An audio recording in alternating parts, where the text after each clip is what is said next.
Garuda Express, an international courier service. Reliance Jio మరో ఎత్తుగడకు పాల్పడుతోంది. Secret గా గూగుల్ తో కలిసి వినియోగదారుడికి అనువైన ధరల్లో కొత్త స్మార్ట్ ఫోన్లను రెడీ చేస్తోంది.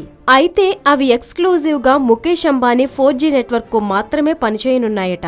ఈ ఏడాది చివర్లో రిలయన్స్ జియో వీటిని లాంచ్ చేస్తుందని రిపోర్టులు వెల్లడిస్తున్నాయి. సరసమైన ధరల్లో స్మార్ట్ ఫోన్లను దేశంలో లాంచ్ చేయడానికి గూగుల్ కు ఇది రెండో అవకాశమట.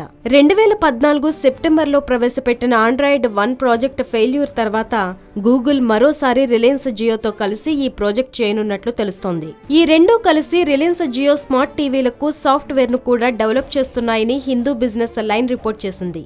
వీటిని ఈ ఏడాది తర్వాత లాంచ్ చేస్తుందని ఇండస్ట్రీ వర్గాలు చెబుతున్నాయి. చౌకగా 4G స్మార్ట్ ఫోన్లను లాంచ్ చేయడానికి రిలయన్స్ జియోకు గూగుల్ బ్రాండ్ ఎంతో సహకరిస్తుందని పేర్కొంటున్నాయి. మొదటిసారి ఇంటర్నెట్ ను కనెక్ట్ చేసుకునే కొత్త యూజర్లను కంపెనీ ఎక్కువ మొత్తంలో పొందుతుందని చెప్పాయి. ప్రస్తుతం టెలికాం మార్కెట్లో జియో 100 మిలియన్ సబ్స్క్రైబర్ల బేస్ ను ఛేదించింది. ఆండ్రాయిడ్ 1 ను మరోసారి ప్రయోగించడానికి గూగుల్ జియోతో కలిసి పనిచేస్తుందని సంబంధిత వర్గాలు చెబుతున్నాయి.